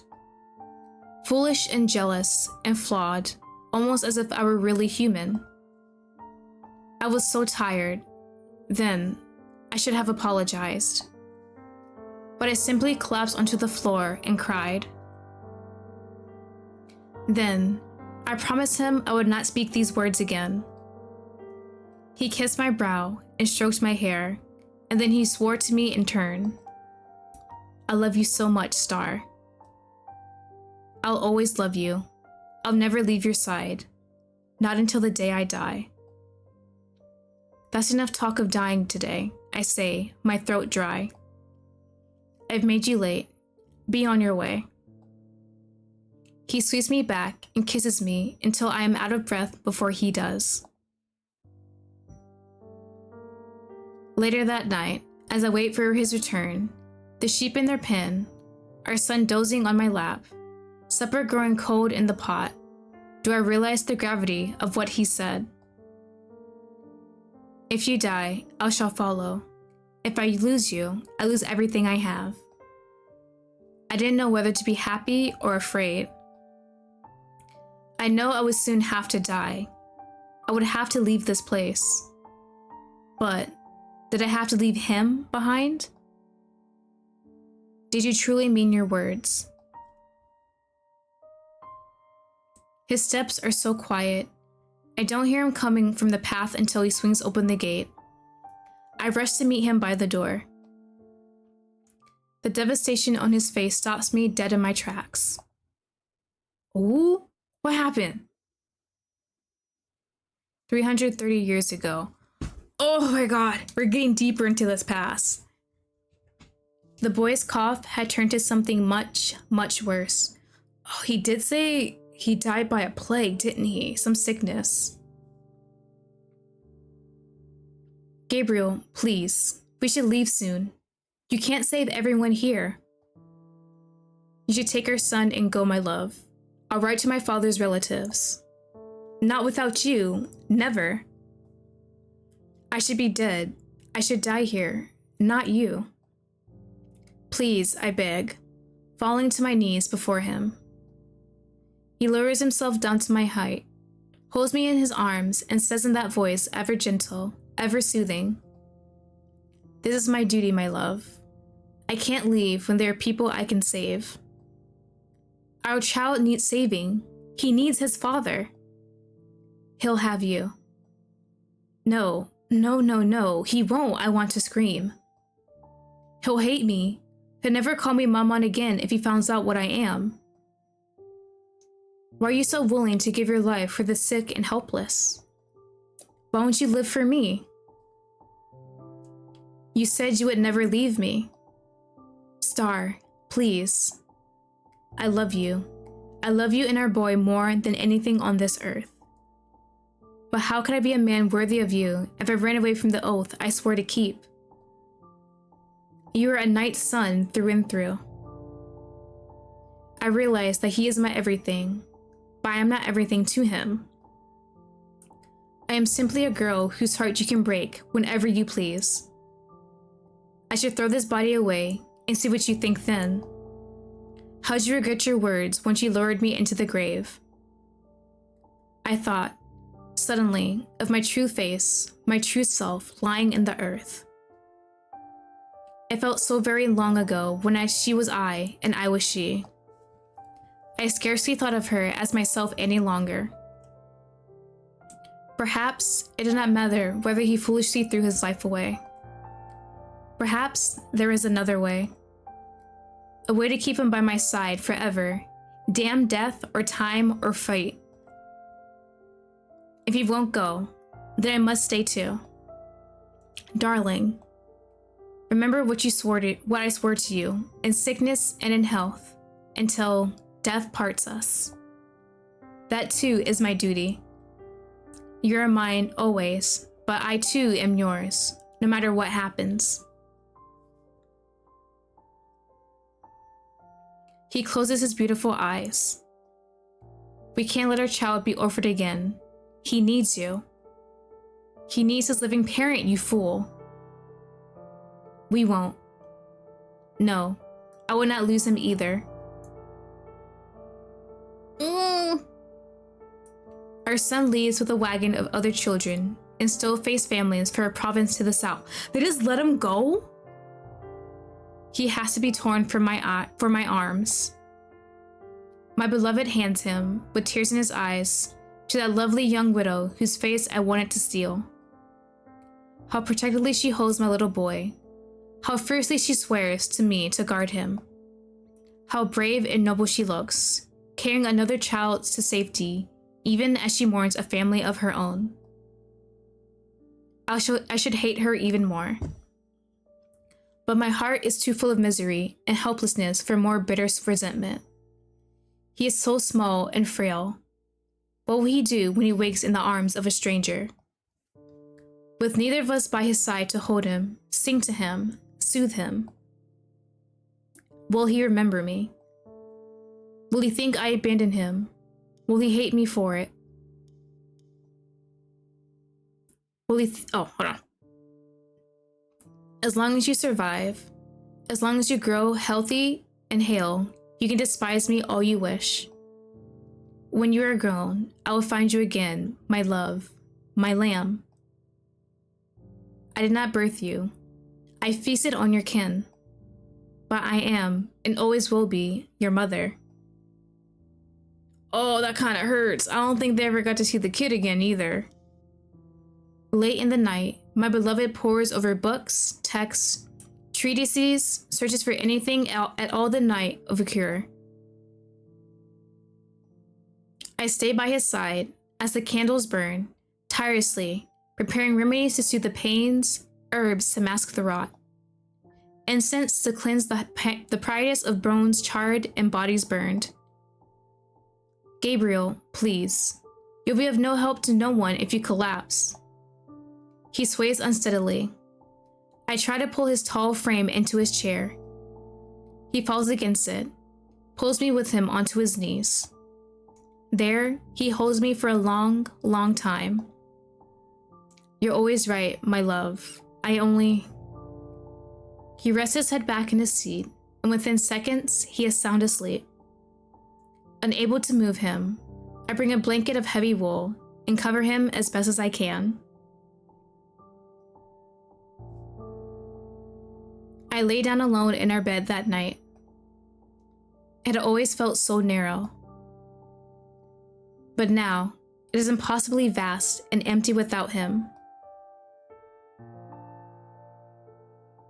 The rot has crept up his arms.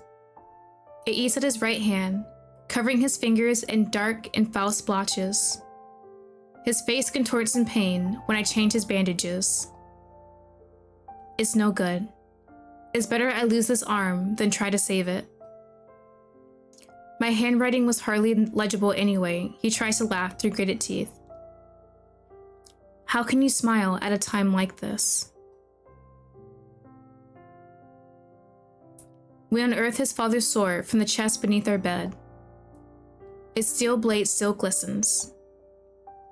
I had always wondered why he maintained it, this beautiful, deadly thing forged to kill.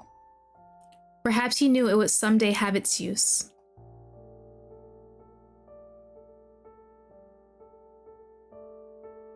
It didn't save him. His stump begins to rot as well, and soon the rest of his body follows. His vision goes first. His right eye becomes filmy and swollen. He coughs and coughs, and he coughs and he coughs, iron and phlegm escaping his pale lips. I have not had human blood in so very long. The healthy have fled. The sick taste of bitter ash. My body at last is fading alongside his. I knew I was playing a cruel game, but fate had to be crueler still. He was so full of life and kindness and love. His time could not end here. There is so much more he could do, so much he could give. These were the reasons I gave myself afterward, a list of causes, noble and benevolent. Yet in the present, in those awful dying moments, the only truth in my heart was that I could not let him slip away from me. I could not bear to walk this world without him. I would hold on to you for eternity and never let you go.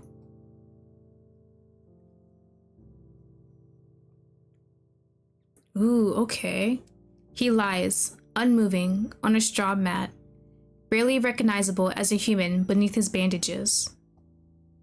The incense burning in the room does little to mask the stench of rot and dying flesh. Somehow, he clings to life, the slow, haggard sound of his gas, the faintest movements of his ribcage, the only proof he still breathes. His throat is too thick with phlegm and blood to do anything but gag on the water I offer him. His remaining eye, once bright as spring, stares out hazy and unfocused, unable to meet mine. But I know he can hear me, since I am by his side. I cradle his bandaged face, sing softly to him as I hold what's left of his remaining hand, and wait for the last breath to leave his lips. Only then do I leave his side and walk, with what little strength remaining in my borrowed bones, to the place deep in the woods where I buried myself.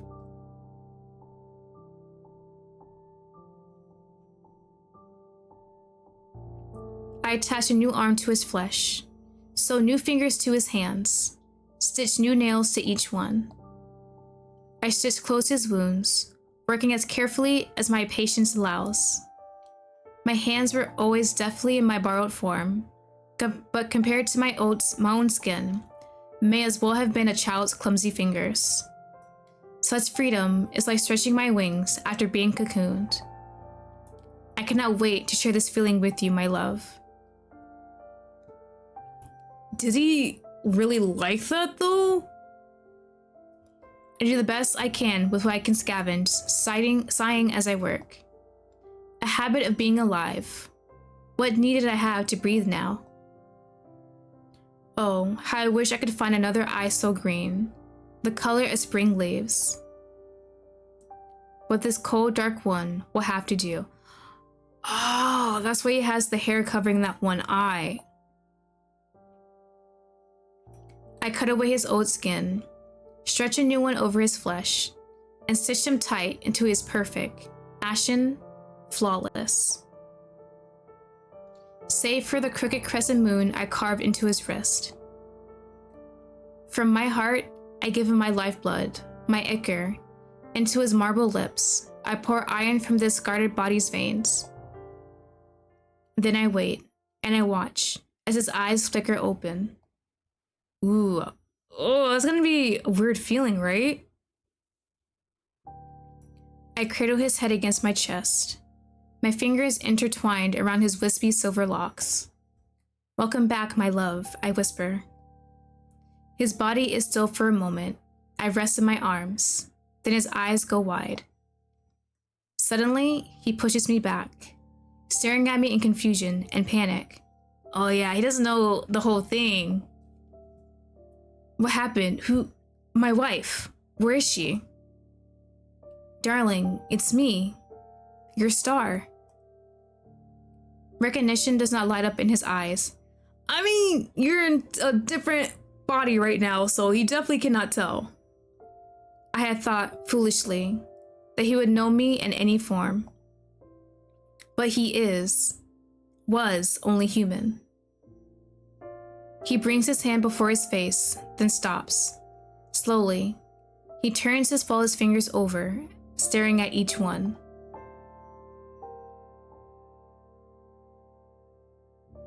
I watch as his features twist in confusion, realization, and finally, horror. Oh, okay. Yeah, he's been brought back to life, but some of these body parts are not his. Can you recognize whose body parts these are? He jerks away from me and climbs to his feet. There, I see his fear and revulsion only grow as he scans the room. In my haste, I had not cleaned up after myself. Oh, ooh, yeah. I watch as his eyes fall on the bodies, the torn flesh and skin and iron and bone. One with the skull with long and once lovely red hair is one empty socket gouged out. Ooh, oh yeah, that's not good. Then he screams and screams and buries his face in his beautiful hands and screams again. That's her old body's eye. That's even worse. I kind of dig this though. Who are you? What have you done?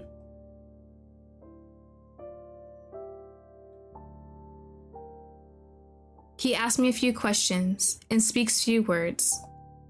He does nothing but stare.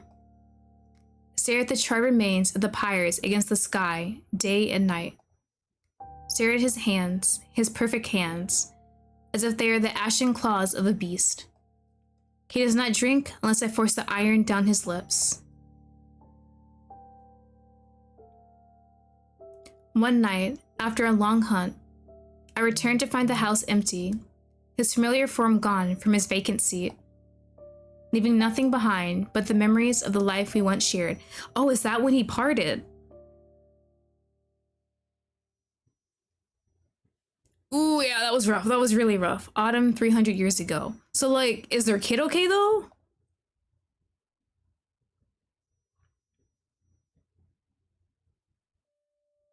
It was 30 years before I saw him again. He cut his beautiful silver hair short, haphazardly, strands of it falling over his bandaged eye. He wore a stint of iron rings beneath the muddy jerkin, the emblem of some lord emblazoned on it, faded and scratched from battle. On his forearm, he wore hard leather vambraces, over his hands rough, worn gloves. Oh, if I had been sated then, I would have wept. I had 30 years to walk, alone, to wash the human senses from my mind and return to the creature that I was, cold, unchanging, unfeeling. I had traveled south in search of my child. I wondered if you had done the same. I would not have given him the cruel fate I granted you. I only wanted to gaze at him from a distance, wish him well, see how he grown. But families fleeing plague and pestilence is a story too common in these lands where the mists once fell. Nobody could recall a widow carrying a red-haired boy. Aww.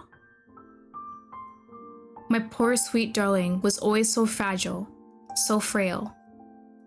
The journey would have been difficult for him, even without the threat of sickness. Oh, if only.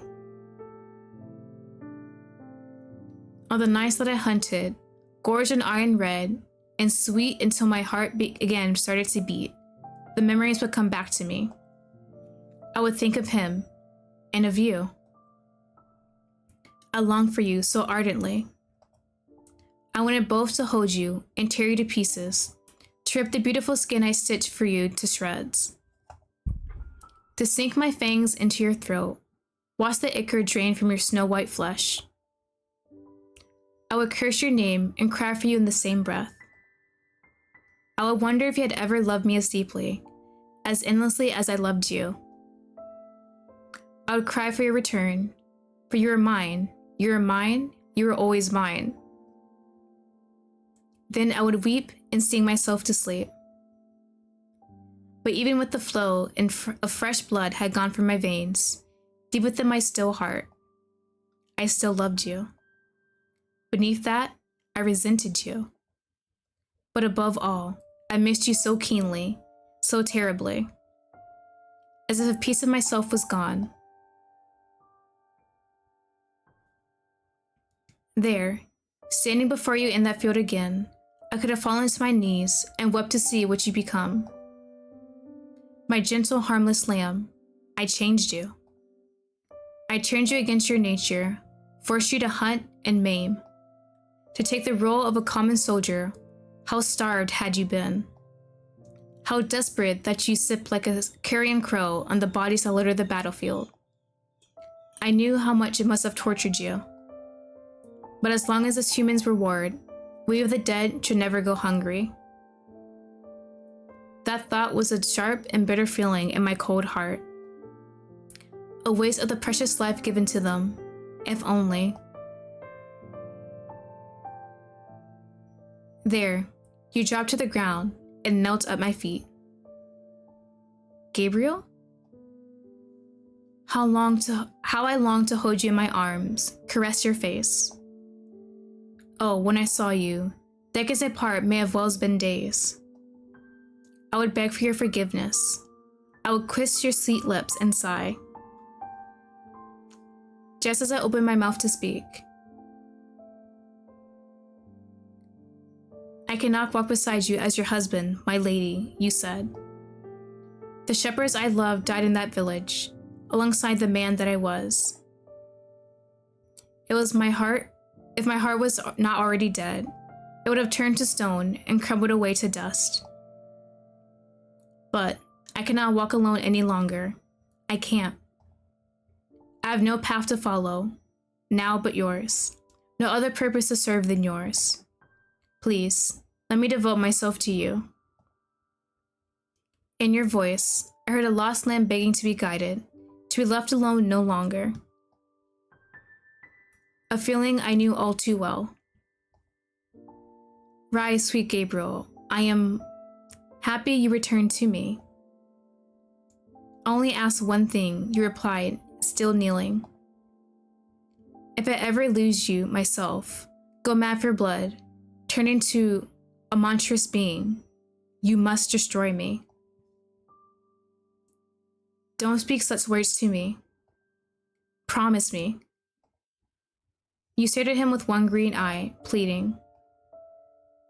Even as my true self, it seemed I could not refuse you after all. Very well, I promise.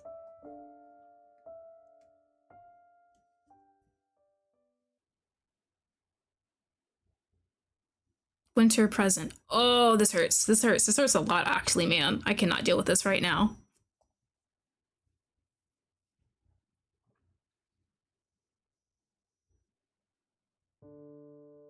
I wake up to the sound of a crackling fire. A smoky, savory scent thickened the air. I try to stretch my limbs, but hit rough, solid wood. Strange. My side of the bed never reached the wall. The cabin, that night, the woods, the wolves. Him. I sit up straight on the furs. I try to stop the pounding in my chest, a thing that should be so easy, but not when I'm half alive in an unfamiliar skin. Not when I'm weak, iron-addled, filled with the lingering, crushing weight of 1,000 useless memories.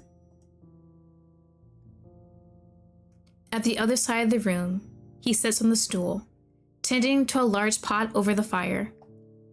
Steam wastes from it, carrying the scent of boiling roots and herbs, bones and meat. Dry, bloodless meat. I try to calm my nerves. I try to remember what I came here to do. To stop a monster from harming any more innocent souls. And if that monster should be the knight I made a vow to so long ago, to keep that promise.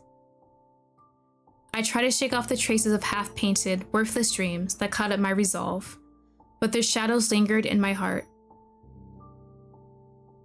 Perhaps it was because he changed from the night before. Now the faintest trace of color painted his cheeks. His pale brow no longer looked so cold, the iron flowing slow, sluggish, beneath his skin as he spoons up broth into a small bowl and sets it on the table before me. Whatever creature gave its life for this meal satiated him as well. You must be starving in that form, he states plainly. My stomach does rumble at the scent, but I ignore it. I stare at the bowl, then at him. I still my mind and my voice, burying the embers that flicker my heart like ash. Well, my hunter, what did you find? Pyres burning the villages, families mourning their daughters, like you said. He sounded so pained, so angered. I could believe his arrogance, his innocence. But doubt still lingers in my mind. Can I believe you? You who can spin lies into songs that sound sweeter than truth. You who can pretend to all the world to be my dearest prince, but look at me in revulsion when we're alone. You who swore you would love me for all your days and never leave my side, but now, flee from me at every opportunity. Yes, we still love this man. Who are you? Perhaps the man that I knew died long ago. Perhaps I never knew you well at all. I don't know what to be more furious about. That you tried to use yourself as bait, or that you tried to ensnare me. I ignore his remark. Did you find any trace of our killer? Or is he in the room with me? No, not yet. He motions to the bowl. Eat first. It will go cold if you don't. I'm not hungry. Don't lie to me, please. I stare at him, trying to turn my nose from the savory scent. We might as well eat it. Like, he made it for us. Hopefully it's not poison. Bro, I'm gonna be so mad if he did something to it. Fine. Gingerly, I scoop a spoonful of the broth and bring it to my lips. It's simple, but savory. Far better than a meal thrown together in the wilds has any right to be. Perhaps it is only the excitement of that long-forgotten sense returning to me. Taste. A taste that brings me back to a small house in a countryside town, rain pattering outside the windows. A song sweeter than the lyric's notes on his lips, the babe in my lap giggling as he plays with my hair. I swallow the memory as I bite down on the spoon. It tastes just like how you used to make it. He looks at me with an unreadable expression as I take another spoonful, then another. Once I have finished the bowl, he rises to his feet. For a moment, his eyes rest on the empty space by the bed next to me, but he quickly settles onto the low stool by the hearth instead. Did you find what you were looking for? What? I know you searched through my things. They're a mess now. They were a mess to begin with. If anything, I left them neater. I stop myself from continuing this useless conversation any further. No, my hunter. You clean after yourself well. You seem so sure that I lured your lost victims, but how would the funeral pyres have bodies to burn if I brought them here? Not here then. Did you attack them in the forest, in their homes? What are you hiding then? A secret lover? I say the words half as a jest, but didn't expect him to react so strongly. No, I never lured anyone to my bed. At least, not until last night. When you saw this face. When I knew it was you wearing it, spirits, it is a crime now to seduce my own wife. I look down at my hands. Why did that sentence make my skin feel so warm? But I wouldn't have taken it that far. Not with that body. Of course you wouldn't. You never touched me at all. Not since you slipped another ring on my finger did you hold my hand once with those damn gloves. With the beautiful hands that I made for you. You're in another woman's skin, Celine, if I wanted to. What is it that you want, Gabriel? Your pretty little shepherdess is never coming back. Why do you keep coming back? Why do you return to me if you despise me so? Why become my consort in the first place? Why wouldn't you just stay at arm's length the way we were?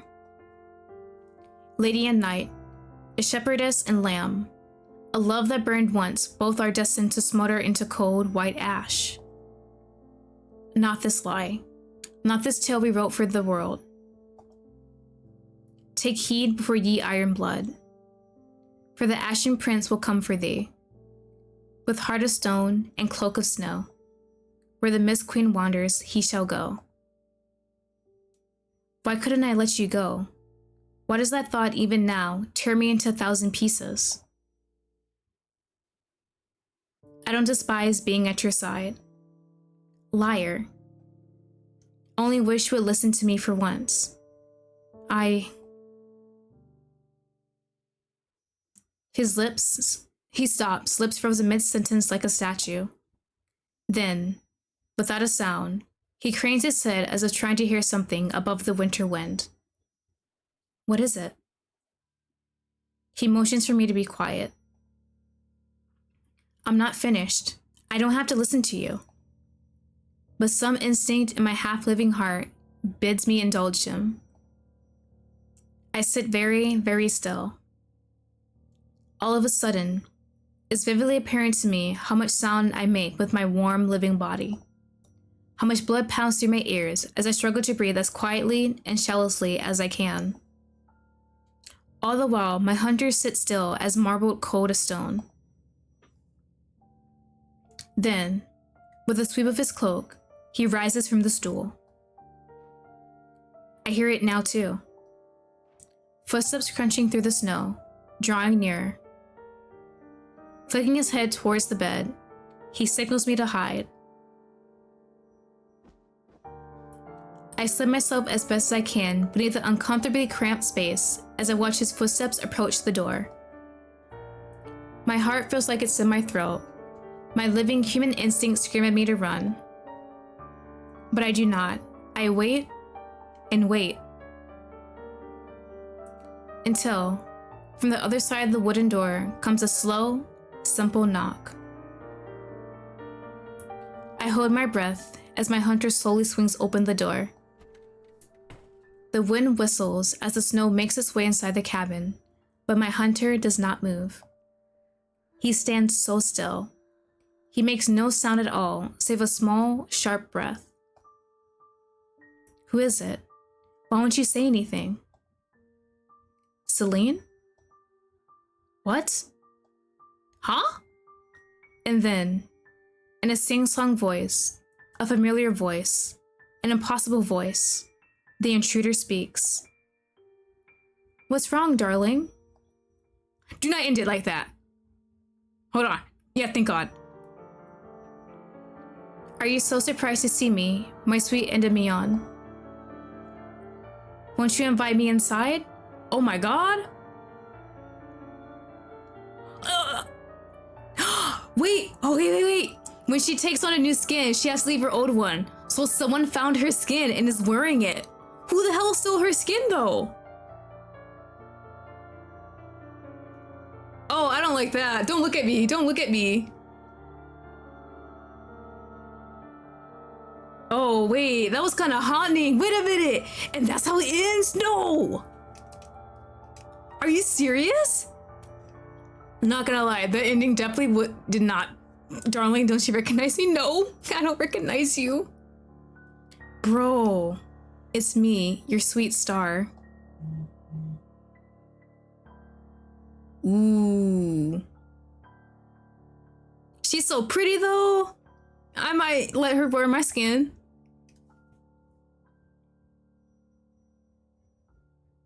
Oh my God. That was so good. Hold on. The ending kind of blew my mind. I definitely kind of forgot. They said it so many times. When she wears another skin, she has to abandon her original skin. So someone found that skin. It was like, ooh, mine for the taking. But it's someone that definitely knows about her past. And with Gabriel. So like, who the hell is it?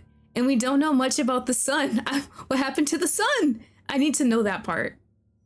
Oh my god. That was so good. What the hell? And the art is so pretty. Oh man. Okay, hold on. Let me get to the main screen. Yeah, wishlist on Steam. I have links. Let's return. Oh man, that was actually really, really good. And I love the writing. The writing felt like poetry, honestly. It was so good. I really like the relationship. It's kind of like, yeah, we gotta wait for the full game, unfortunately. The relationship is kind of like toxic, kinda. Like, everything she did was out of love, but some of her thoughts and everything was like, oh, that's a bit kind of obsessive. And I love that for her, actually. I kind of like how she really knew she was kind of like going off kind of like on the deep end, but it's just how she felt and she wasn't really gonna rein herself in. And with Gabriel, I want to know what he did in those years when he left her and then came back and was like, the person I was before is dead, but I can be your knight. Like, what happened in between that time? And we don't know where the hell the son is. Like, can I get like something like, oh, the son died of illness? I need closure on that part. Oh, that was so good. So we actually, in surprise, we got to learn about her past like that. We learned everything basically. So yeah, that was the demo. That was so good. My mind is just racing with all types of theories. Very excited for when the full game is released. So thank you everyone for stopping by. I really appreciate it. And I hope you all have a wonderful day. Bye.